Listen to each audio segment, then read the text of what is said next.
Bonsoir à tous.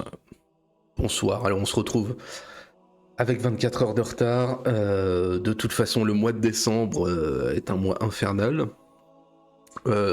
Puisque j'avais déjà 24 heures de retard la semaine dernière. Que vendredi dernier, du coup, on n'a pas eu de GeoGuessr puisque pour la première fois, il nous manquait du monde. Ce qui n'est jamais arrivé sur GeoGuessr pour le moment. Bon, ça arrive, hein, c'est pas très grave. Et puis, pour ne rien vous cacher, la semaine prochaine, donc mercredi prochain, à la base, Skiros devait venir. Mais bon, Skiros étant Skiros, il a ses qualités et ses défauts. Du coup, il sera absent mercredi. Et donc, Alazar devait le remplacer, mais ça faisait un petit peu ric-rac pour lui, le pauvre. Donc du coup, eh bien, pas de réception mercredi. Vendredi prochain, je vais essayer de relancer un GeoGuessr, on verra bien. Et voilà, donc ça fait quand même beaucoup de trous dans le programme, beaucoup de choses modifiées, sachant que je terminerai normalement d'ici soit une semaine, soit 10 jours par une dernière vidéo, donc qui sera un petit peu le bilan de l'année. Mais en tout cas, ça a été quand même assez bouleversé sur le mois de décembre, qui est un mois un petit peu particulier. Bien, ceci étant dit, de quoi allons-nous parler ce soir ? Eh bien, nous allons parler du jaune. Nous allons parler du jaune, donc le livre, donc jaune histoire d'une couleur, hein, comme sous-titre. Le nombre de pages, c'est à peu près 220 pages, donc ce qui est à peu près 30 de plus que le précédent que nous avions évoqué, donc le bleu. Il est paru en 2019, donc beaucoup plus récent. Son auteur est bien entendu toujours Michel Pastoureau, et vous le trouvez au même prix que toutes les autres occurrences, c'est-à-dire 9€ de mémoire en poche, et 40€ en format 25 par 25. Donc voilà, c'est le même prix pour toutes les couleurs. Ce qui est une monoprix pour le multichrome.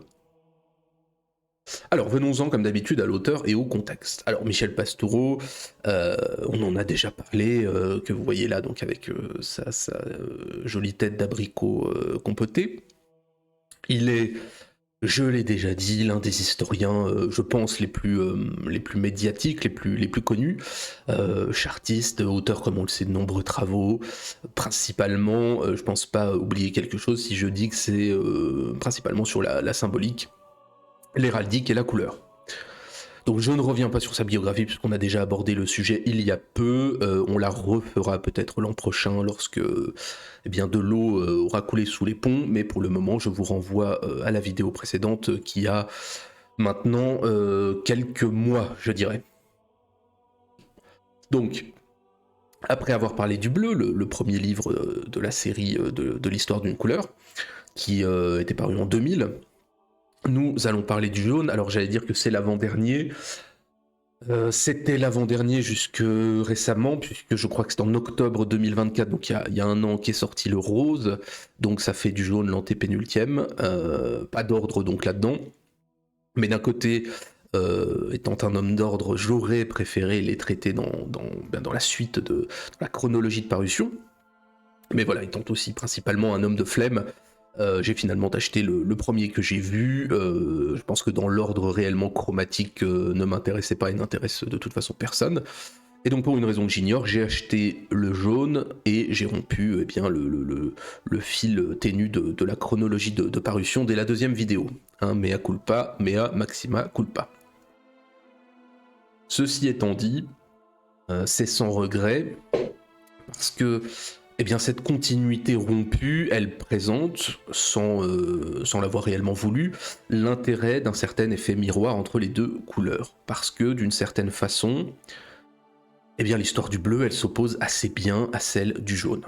Donc le hasard fait bien les choses, à moins que ce soit une intuition, qui sait. Donc, reprenons sur l'idée derrière l'analyse de ce qui est, pour nous, eh bien...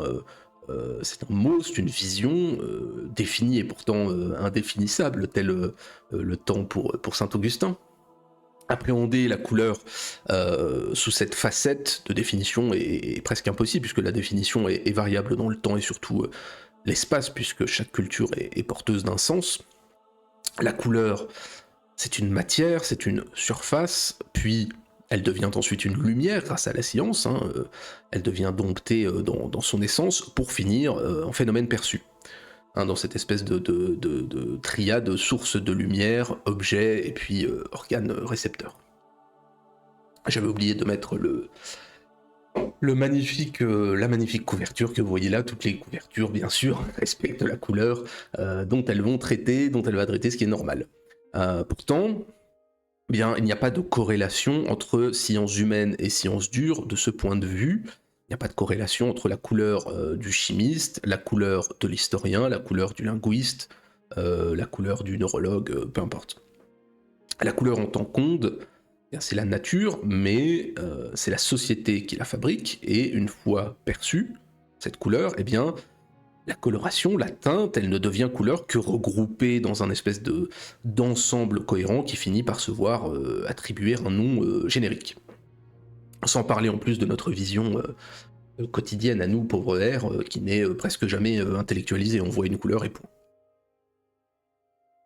Michel Pastoureau, ici, dans son œuvre, il ne vise pas à définir le jaune, mais à en retracer l'histoire, avec une difficulté principale présentement. Chaque couleur a sa ou ses difficultés. La difficulté ici étant celle de la primauté de l'or sur le jaune, comme couleur et matière. Et donc l'auteur ne choisit de ne pas aborder en profondeur son histoire propre à cet or. Ici, eh bien, l'idée simple, directrice, qui sera développée est que le mouvement du jaune et de la société est un renversement complet des valeurs. C'est, je crois exactement la phrase que j'avais utilisée pour le bleu, mais ça convient parfaitement en miroir pour le jaune. Donc allons-y, si le jaune est d'or, pourquoi, comment ?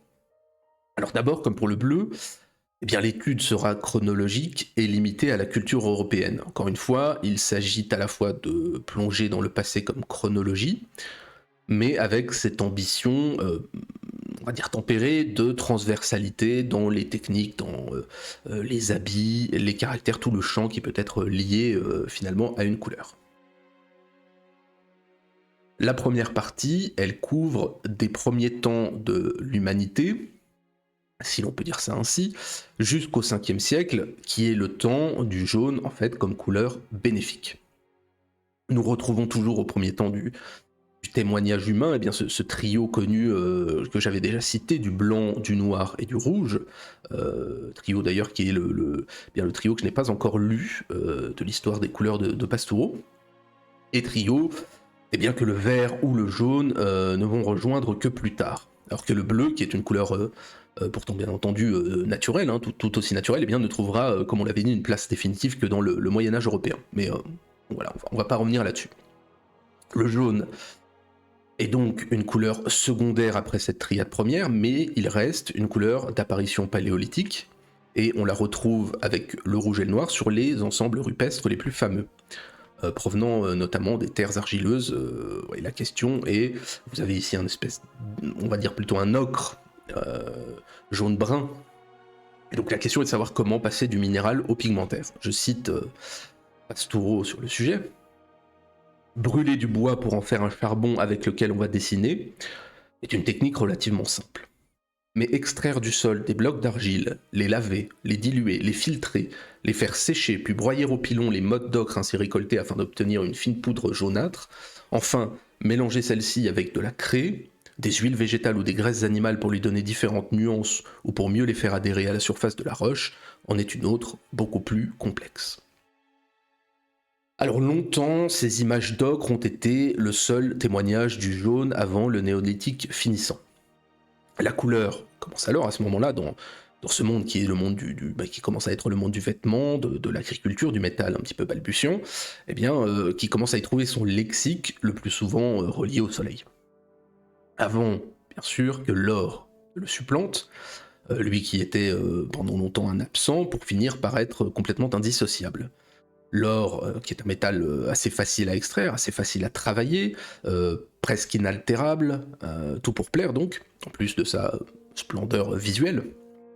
Et on le sait, il sera quasiment, cet or, au moment où émergent ce que l'on peut appeler les premières civilisations, eh bien, il sera déjà un symbole de pouvoir dans la taxinomie sociale et divine. Je renvoie à Crésus et aux Achéménides par exemple, là, même si c'est beaucoup plus tardif, puisque les plus anciens objets en or connus sont extraits de la nécropole de Varna et datent d'environ 4500 avant Jésus-Christ. Et vu le niveau de travail, on n'avait sans doute pas commencé une semaine avant. Et donc très vite, eh bien, l'or associe le jaune à son symbolisme. Alors on saute ensuite le temps jusqu'à l'Antiquité classique, jusqu'aux mythologies grecques et romaines. On connaît les 4 âges d'Hésiode, qui sont cités par Pastoureau, hein, du plus heureux au plus dégradé, hein, l'âge d'or, l'âge d'argent, l'âge d'airain et l'âge de fer, hein, dans lequel les hommes sont censés déjà vivre à l'époque de cette Grèce archaïque, même plus qu'archaïque, proto-archaïque, l'airain étant le bronze, hein, bien sûr. Donc Hésiode, dans le fond, il parle plus de race des hommes que de temps, mais peu importe, ce sera un topos commun que Grecs et Romains vont nous transmettre. Il n'empêche que dans cette mythologie, l'or n'est pas une couleur, c'est un métal, que ce soit eh bien la toison de Colchide, les pommes du jardin des Hespérides, ce sont des matières et c'est le temps des quêtes longues et surtout vaines de l'or. C'est le temps de Midas, hein, ce roi qui, pour son malheur, transforme tout ce qu'il touche en or, ce malheur du Cupide qui devra se laver les mains dans le pactole pour, comment dirais-je, mettre fin à cette malédiction, pactole qu'on retrouvera avec Crésus, hein, tout est lié. Mais c'est le premier lien entre ce caractère néfaste et ce qui sera la couleur jaune. C'est la même chose pour les autres mythologies dont Pastoureau parle beaucoup plus rapidement. On peut penser à la nordique, on peut penser à la germanique, qui est du même acabit, hein, c'est le cas des Nibelungen, hein, l'or du Rhin, tout le malheur autour de l'or, de toute façon, c'est un motif général indo-européen. L'or, il est certes symbole du pouvoir mythique, mais c'est aussi celui qui provoque le malheur de tous ceux qui... j'allais dire, transgressent leur statut et le désirent trop, ou en tout cas désirent son aspect matériel. C'est donc à la fois une force d'attraction et une force dont il vaudrait mieux se libérer. Il n'empêche que l'or n'est pas seul dans cette couleur. Les cultes solaires sont assez nombreux dans le monde antique grec comme romain, d'où une couleur jaune qui très vite va s'associer aux bénéfices de la lumière et de la chaleur. Hein, le soleil est jaune, réellement jaune pour les anciens, on ne va pas rentrer dans les considérations modernes sur ce qu'est réellement la lumière. Le soleil jaune, c'est le principe fondamental, c'est celui qui lutte contre les ténèbres, parfois c'est même le créateur du monde, hein, le ré d'Héliopolis, mais là on sort de notre étude. Et finalement, bien seuls les Hébreux font exception en ce temps du fait de leur monothéisme. Après, il faut aussi dire que Hélios, chez les Grecs, est une divinité de second ordre, hein, soit dit en passant, je pense que la plupart des gens, ce qui est normal, hein, on méconnaît le nombre et l'omniprésence divine chez les Grecs, hein, la bouteille d'eau est un dieu, le paquet de Marlboro est un dieu, voilà, la bougie est un dieu, tout ce que vous voulez. Mais c'est une divinité de second ordre, ce soleil, de même que Sol, hein, chez les Romains, à part on va dire le Sol Invictus du Bas Empire, qui est une parenthèse. Vous l'avez ici en représentation sur une pierre tombale. Le vrai dieu solaire, chez les Grecs en tout cas, ce n'est pas le soleil, c'est Apollon, hein, le dieu purificateur, le dieu de la lumière, Phoebos, hein, le brillant, qui porte beaucoup d'autres noms, et même si cette assimilation va s'établir quand même assez tard sur la métonymie. Mais il n'empêche que le jaune, après le prestige de l'or, eh bien, se rattache à l'éclat, à la chaleur et à la fécondité solaire. Donc tout ça éminemment positif. Mais alors comment est-ce qu'on obtient le jaune ? Mais on l'a déjà dit pour le bleu, il y a une vision assez négative de la couleur en général chez les Grecs, qui ne sont pas forcément très sensibles, notamment pour les vêtements, et une vision peut-être un tout petit peu plus libérale, mais sévèrement réglementée chez bien nos amis romains rigides. La couleur, elle est avant tout et d'abord sociale et taxinomique. Du coup, bien, on ne cherche pas spécialement à innover et les matières utilisées n'ont rien de révolutionnaire. Vous avez ici le safran qui est excessivement cher, la gaude donne elle une teinture plus solide mais qui est beaucoup moins flamboyante et le jaunet des teinturiers donne le jaune le moins vif. Et ces trois produits vont rester finalement les principaux jusqu'aux colorants de synthèse. En tout cas pour les teintures de prix entre guillemets, puisque on peut faire de la teinture de basse qualité avec plus ou moins n'importe quoi. Alors, on a des difficultés, je pense qu'on l'avait déjà dit pour le bleu, pour connaître de l'habit du temps autrement que par le texte, texte en plus qui est pas très souvent consacré aux grands de ce monde. Néanmoins, d'après ce que l'on sait, eh bien, le jaune semble une couleur féminine. D'ailleurs, jusqu'au IIIe siècle, selon Pastoureau, le vêtement de couleur est de toute façon féminin. C'est aussi la couleur de la mariée. Vous l'avez ici en représentation.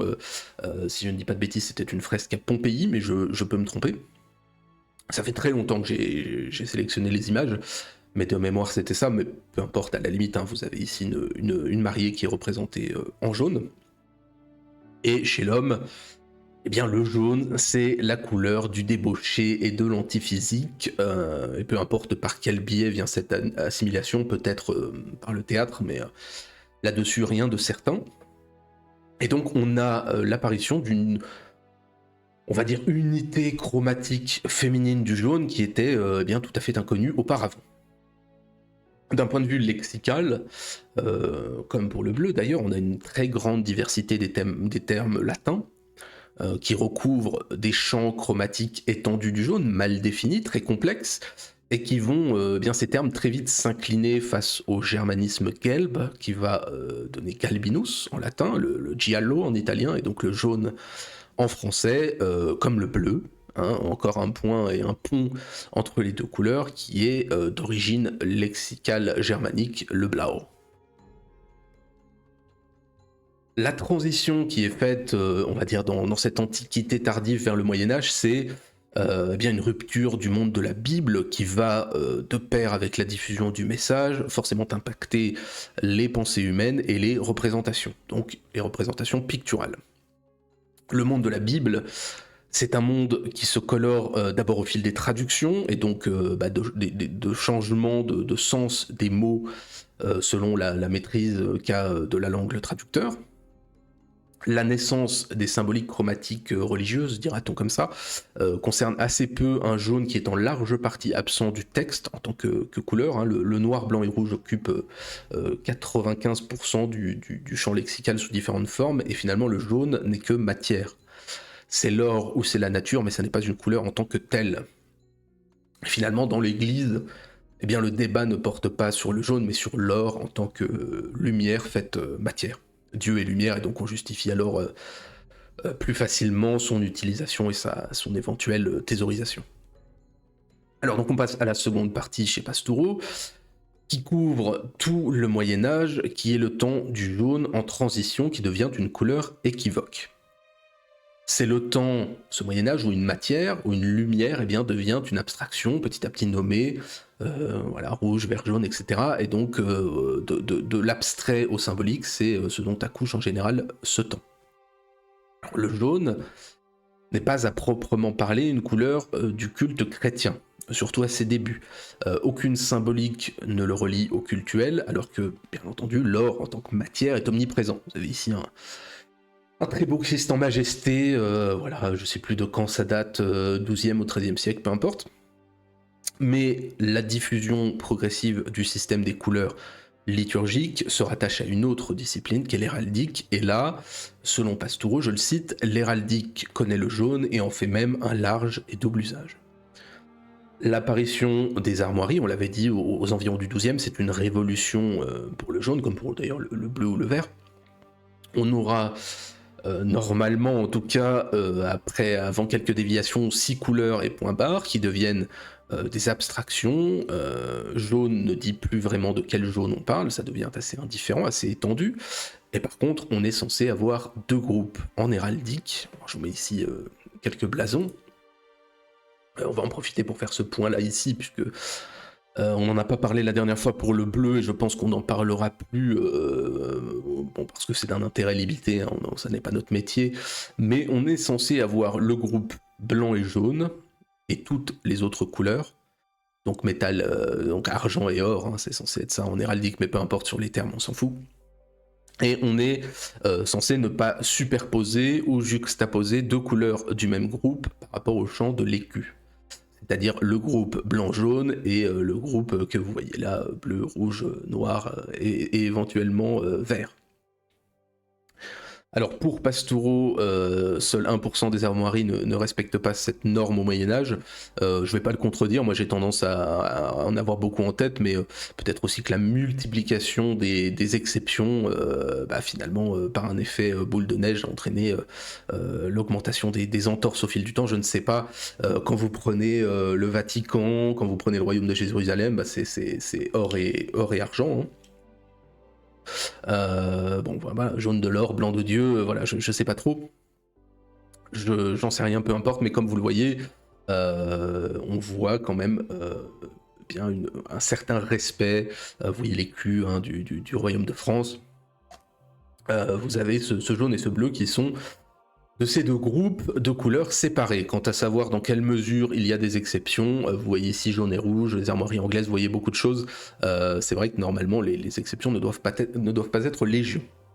Et c'est vrai qu'on l'a dit, du coup, en désignation héraldique aussi, le jaune devient or, hein, ce qui renvoie encore une fois à cette double symbolique.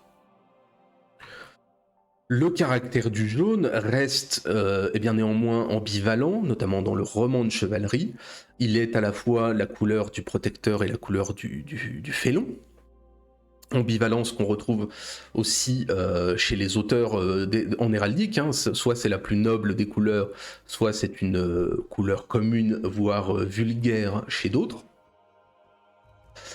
Et ensuite, au cœur de ce Moyen-Âge, Michel Pastoureau va descendre de la représentation du temps la plus positive à la plus négative.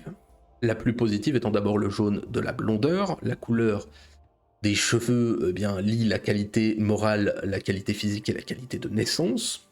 Les blonds, prenons ça au sens large, se voient attribuer des épithètes éminemment positifs. C'est la chevelure de la prude dame et du preux chevalier. Ça passera avec le temps, mais c'est encore le cas au Moyen-Âge. Ensuite, le jaune, c'est notamment la bile et l'urine. Urine qui est avec le pouls le principal moyen de diagnostic du temps. De la bile, le jaune est censé tenir un caractère chaud et sec, qui est plutôt négatif, qui se lie à la colère, qui est censé être le plus détestable des tempéraments. Donc c'est une substance sans charme dont les médecins ne connaissent pas forcément les vertus et principes. On va pas revenir sur la théorie des humeurs ici, c'est pas forcément le sujet. Au moins, ce que l'on peut dire, c'est que l'analyse des urines, ça nous permet de bénéficier des premiers nuanciers. J'en ai mis un tableau d'urine du milieu du 15e. Alors, à part deux couleurs, si vous pissez dans une des autres, hein, je pense qu'il faut consulter, au milieu du 15e comme aujourd'hui. Mais voilà, cette analyse des urines, ça nous permet de bénéficier des premiers nuanciers connus dans l'histoire, qui sont mis en place par les médecins pour analyser et diagnostiquer sa couleur. Et voilà, on voit quand même un niveau de détail surprenant, mais assez impressionnant quand même. Mais voilà, sur l'urine, c'est ce que l'on peut dire, mais suivant l'humeur biliaire, donc chaud et sec, le jaune devient un petit peu couleur de la maladie et du dessèchement, couleur de l'automne, comment dirais-je, des saisons naturelles, mais aussi de la saison de la vie de l'homme. Et en conséquence, on descend encore, le jaune devient, il devient à la fin du Moyen-Âge associé au vice. Alors si chaque couleur n'est pas défini par un caractère unique, le jaune devient notoirement déséquilibré dans son appréciation. La colère, dont on a parlé en tempérament, elle est liée à l'envie, et des péchés capitaux découlent de nombreux traits négatifs. Ici, le jaune, c'est le traître. Alors, pourquoi spécifiquement le traître ? En l'occurrence, Michel Pastoureau imagine un lien entre le mot fel, qui est la bile en latin, et le fel du félon, hein, issu de la langue francique. Alors pourquoi pas ? Il y a des liens qui peuvent toujours exister, la phonétique simple, hein, mais moi j'ai pas trouvé de réponse plus satisfaisante. Mais plus grave, surtout au-delà de ça, couleur de caractère, c'est qu'elle devient aussi la couleur de l'hérésie. Couleur de la rouelle, couleur du faux monnayeur et couleur bien, du crime de lèse-majesté. C'est la couleur de Yann Hus qui est livré au bûcher. C'est la couleur, je vous ai mis ici le baiser de Judas, c'est la couleur de Judas qui reçoit ses 30 deniers pour prix de sa trahison. Et eh bien, cette couleur devient un topos graphique de la représentation du traître, du malhonnête, du transgressif, de tout ce qui est à la marge de la société, le bourreau, le bouffon, le musicien, la prostituée, l'usurier, encore pire. Et on comprend donc que eh bien, cette couleur va être dès à présent en désaffection vestimentaire pour longtemps. Et s'y ajoute, eh bien, on l'a dit, hein, l'association à la rouelle, et donc au judaïsme et à la synagogue, sans savoir qui de la pratique ou de l'iconographie a pu, on va dire, engendrer l'autre. Alors ceci étant dit, l'auteur est prudent, il rappelle que la rouelle jaune, hein, qui je crois est mise en place après le concile de Latran, c'est une pratique qui n'est jamais uniformisée et qui cible pas seulement les juifs, mais l'ensemble des réprouvés, et il n'y a absolument aucune raison pour Michel Pastoureau d'en tirer l'étoile jaune. En tout cas, pas directement. Le lien est, comment dirais-je, historique et intellectuel, mais il n'y a aucune comment dirais-je, inspiration directe. Alors, troisième partie, enfin, du XVIe au XXIe siècle, qui est la partie d'une couleur mal aimée. C'est une couleur dépréciée, donc, qui devient fatalement rare. La symbolique n'est d'ailleurs pas seule en cause, puisque c'est une couleur, comme on l'a dit, avant l'apparition des colorants de synthèse, qui est une couleur vestimentaire qui perd très vite sa luminosité et qui devient très vite terne, et un jaune terne, ma foi, ça n'est pas très joli. Michel Pastoureau évoque aussi, à nouveau, j'ai envie de dire, comme pour le bleu, la guerre protestante à la polychromie.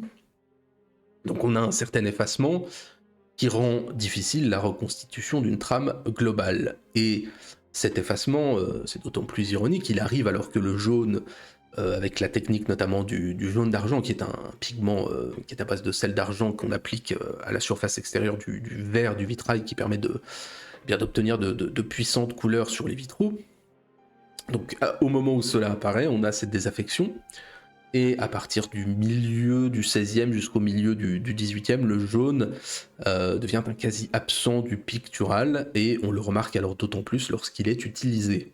Et ici un tableau de Lorrain, Claude Lorrain, qui représente un coucher, je crois que non, je ne vais pas dire de bêtises, je ne sais plus exactement où c'est, je me demande si c'est pas le port de Naples, mais je peux me tromper, donc ma foi, peu importe. Et donc voilà, ça ne tient pas, encore une fois, cette désaffection a la capacité là aussi de le peindre. On connaît les ocres, on connaît leur piment, le sulfure d'arsenic très, très toxique. Voilà, on connaît les pigments à base de plomb et d'étain qui donnent du massicot ou jaune de plomb. Donc on connaît les techniques de peinture pour comment dirais-je, créer et appliquer le jaune. Alors quand on commence à parler de chimie, forcément on parle de savant, très vite, après les travaux de Newton, le jaune qui est devenu donc si discret, eh bien il devient empiriquement l'une des couleurs primaires, et donc quelle place pour cette couleur qui est une couleur primaire ? Eh bien sa place, elle reste à la marge, hein, chez les petites gens comme chez les grands. Il est en queue de peloton dans les manuscrits de fabrication des pigments, et de toute façon, on l'avait dit au moment de la présentation, le siècle des Lumières est un siècle du bleu, pas du jaune. En fait, les connotations négatives héritées du Moyen-Âge lui restent largement associées. En plus de ça, d'un point de vue presque du langage, il partage avec le bleu un attrait plus tardif, ou en tout cas une réapparition tardive, une reconnaissance, disons, dans son cas, ce qui a empêché sa transformation eh bien, en substantif dans le langage commun, puisque, eh bien, comme vous le savez, on parle de blancheur, on parle de noirceur, on parle de rougeur, on parle de verdeur, même si c'est pas la couleur, mais plutôt là le caractère. En même temps, le vert n'est pas une couleur primaire, mais on ne parle pas de bleueur ou de jauneur. Donc ma foi, effectivement, on peut le constater au langage, une apparition plus tardive dans la conscience. Alors l'héritage négatif, il y a on va dire en aparté, il est très légèrement contrebalancé dans le 18e, finissant par l'attrait qui naît de l'Orient.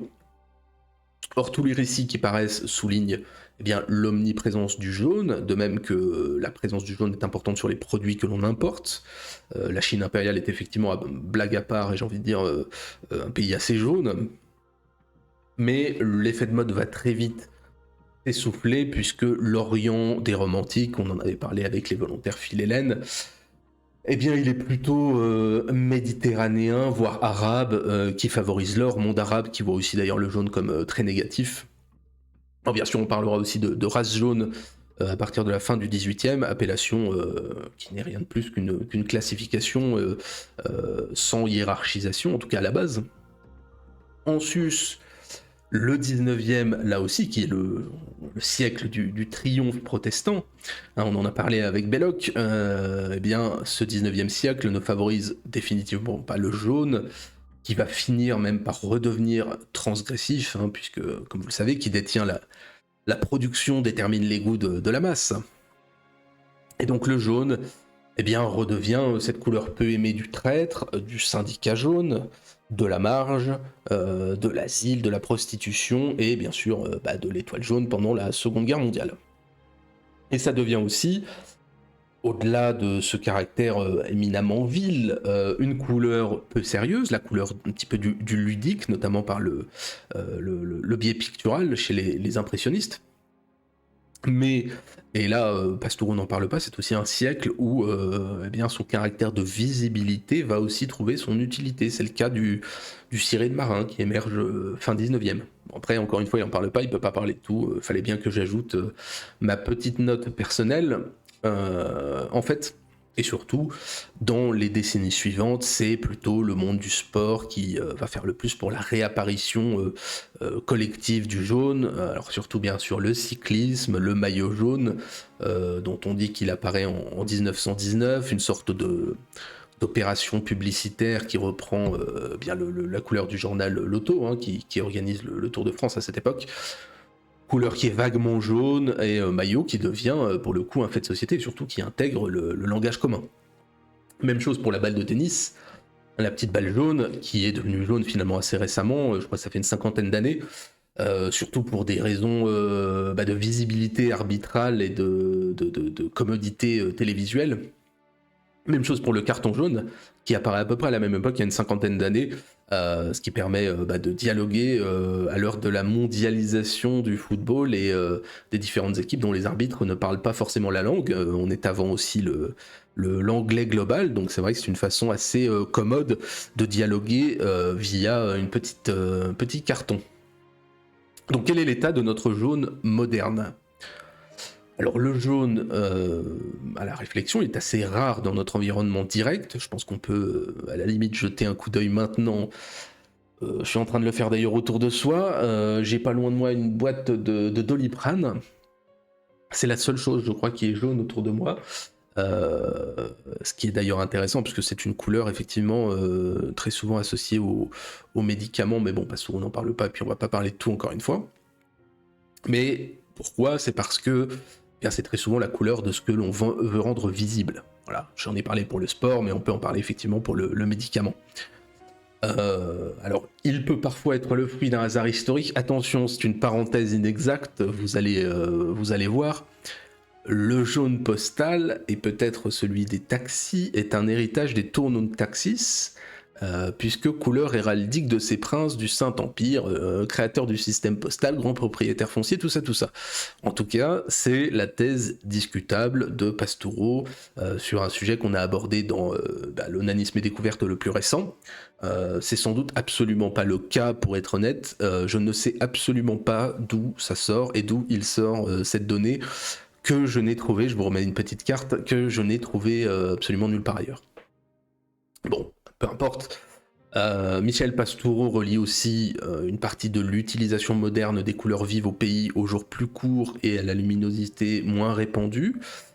Alors c'est moi qui ai ajouté l'exemple, mais c'est possible. En France, vous avez ça notamment à Saint-Pierre et Miquelon. Mais bon, là-dessus, j'irai pas m'aventurer. En tout cas, ça reste une couleur rare en politique, d'autant plus en France, hein, où on est très orienté sur un bleu, blanc, rouge ou un vert ou un rouge.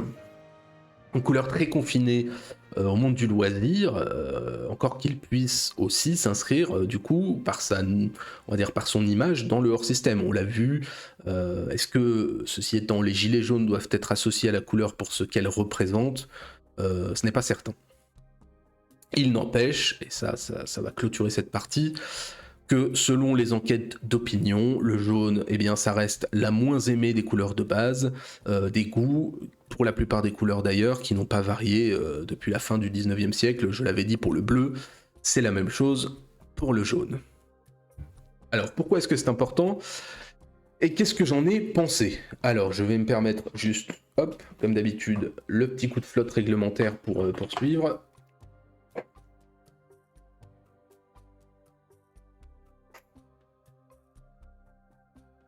Alors, dans mon propos sur la couleur bleue, j'avais cité, je crois en introduction, Michel Pastoureau.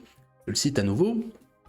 Le présent livre n'a pas non plus la prétention de constituer une véritable histoire des couleurs dans les sociétés occidentales, seulement d'en poser quelques jalons. Alors, je suis tenté de vous dire que c'est quelque chose à garder en tête ici aussi. Il ne faut pas s'attendre à quelque chose d'exhaustif. Pour autant, renoncer à l'exhaustivité, c'est acceptable, mais il faut aussi savoir ce que l'on a à se mettre sous la dent. J'avais dit, je maintiens d'ailleurs, que l'on n'a pas forcément grand-chose à dire dans cette partie, dans le sens où la question, eh bien, elle est désamorcée par l'auteur dans ce propos introductif. J'avais aussi dit que le bleu nous donnait une petite soupe sympathique, vite avalée, vite oubliée. Quelque part, le livre ici garde les mêmes qualités. Replacer l'histoire d'une couleur sur du temps long, c'est très intéressant. Ça permet déjà de rassembler un thème sur une chronologie étendue et de rassembler un petit peu tous ces fragments épars de connaissances. Et ici, au-delà de tous ces fragments, l'idée est de faire du jaune la victime d'une marque négative au Moyen-Âge dont elle n'a jamais pu se défaire. Voilà ce qui ressort, on va dire, du survol le plus rapide, et que je garderai sans doute en tête le plus longtemps, plus longtemps que le reste. Le livre, bien, en tant qu'objet, est toujours aussi beau, toujours aussi bien illustré, mais en même temps on le paye de son prix. Il n'est pas, en tout cas à mon sens, encore une fois, sans défaut non plus. D'abord, la question qui m'intéressait ici, c'était la comparaison. Quelles améliorations méthodologiques, quelles évolutions dans le contenu, quelles modifications de la structure en 20 ans, puisqu'on a entre le bleu et le jaune 19 ans entre les deux dates de parution. Alors de ce point de vue-là, j'ai été un petit peu déçu. Alors, encore une fois, hein, comme pour le bleu, le livre n'est pas forcément là pour livrer les clés et les réponses d'un phénomène complexe. Et si l'on comprenait bien le trajet de l'absence à la présence du bleu, eh bien on comprend tout aussi bien le trajet miroir et inversé du jaune, mais on ne saisit mieux, en tout cas peut-être même moins bien, les raisons qui président à ce trajet. Si à l'issue de cette restitution, vous avez cette impression-là, ça n'est pas que de mon fait. On passe de 5 à 3 parties, on a l'impression de quelque chose à la fois plus étendu, peut-être même moins fouillé. Est-ce que c'est parce que ça correspond au jaune ou est-ce que c'est un choix méthodologique ? Est-ce que c'est une volonté de moins s'intéresser à la technique, au lien entre matière et mentalité pour dresser plus de constats donnés ? Je ne sais pas. J'ai eu l'impression parfois de quelque chose d'un petit peu moins érudit, plus dans la description, plus de dérouler un petit peu ce fil d'une couleur sans trop prêter plus que ça attention à tout l'environnement.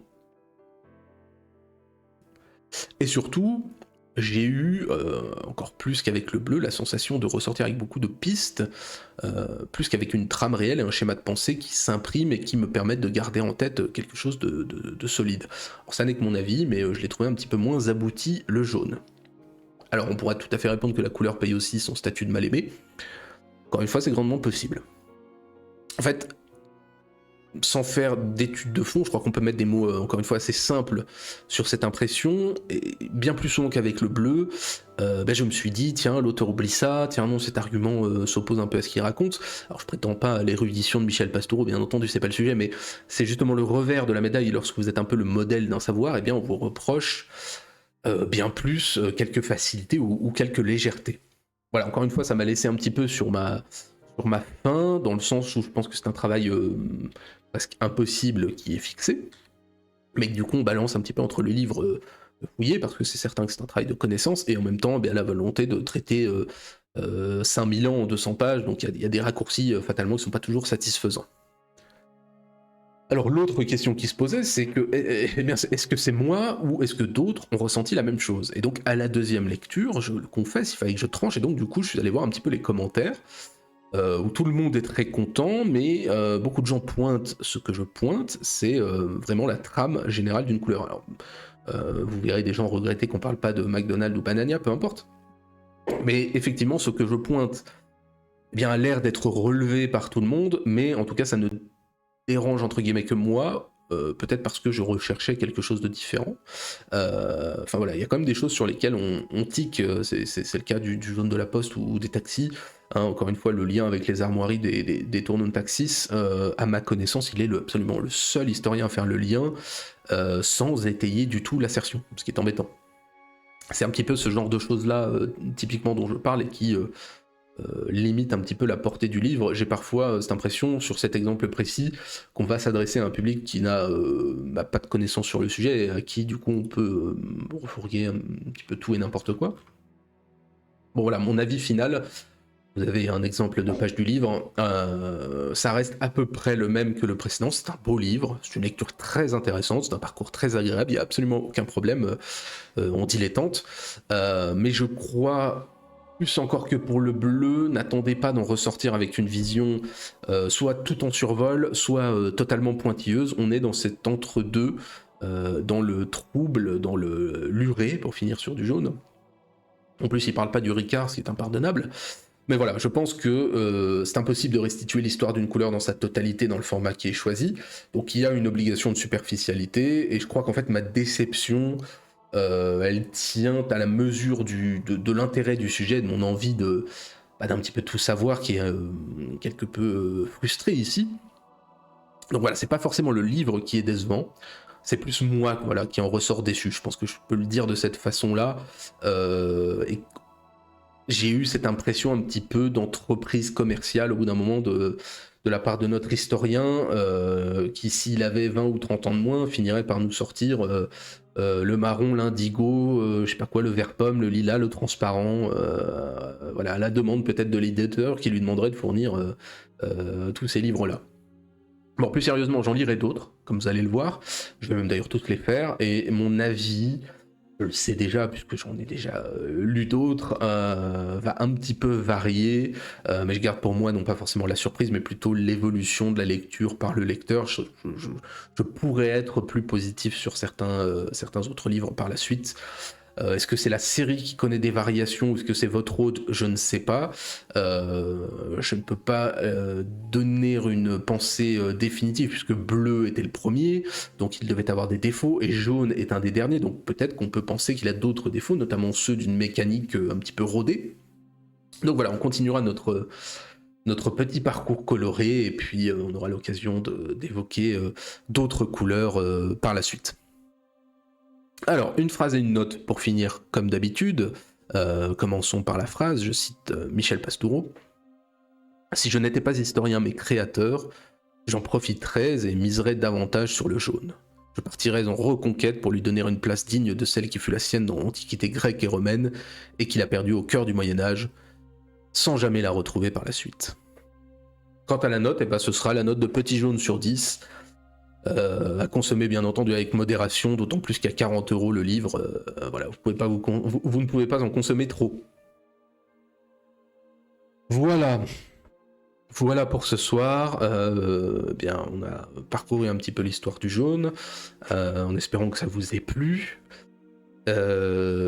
C'était donc l'avant-dernière vidéo littéraire. Nous nous retrouvons donc mercredi prochain. Je n'ai absolument aucune idée du coup, puisqu'avec 2 désistements, je me retrouve un petit peu gros gens comme devant, donc je ne sais pas ce que je vais faire, on verra bien. Vendredi, on va essayer de faire une petite session de GeoGuessr qui serait fort sympathique. Et dimanche prochain, eh bien, ce sera la dernière vidéo littéraire de l'année.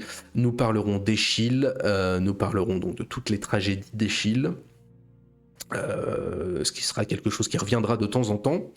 La tragédie grecque, je vais en faire quelques-unes. Et puis ma foi, eh bien écoutez, voilà pour ce soir, en espérant encore une fois que ça vous ait satisfait, peut-être que ça ait pu vous donner envie d'acquérir les œuvres, hein. J'ai un avis, encore une fois, qui n'est pas forcément positif, mais je le redis, je pense que ça tient plus à moi et ce que je voulais y trouver qu'au livre en lui-même et aux qualités inhérentes à l'œuvre. Voilà. Donc sur ce, je m'excuse pour les 24 heures de retard.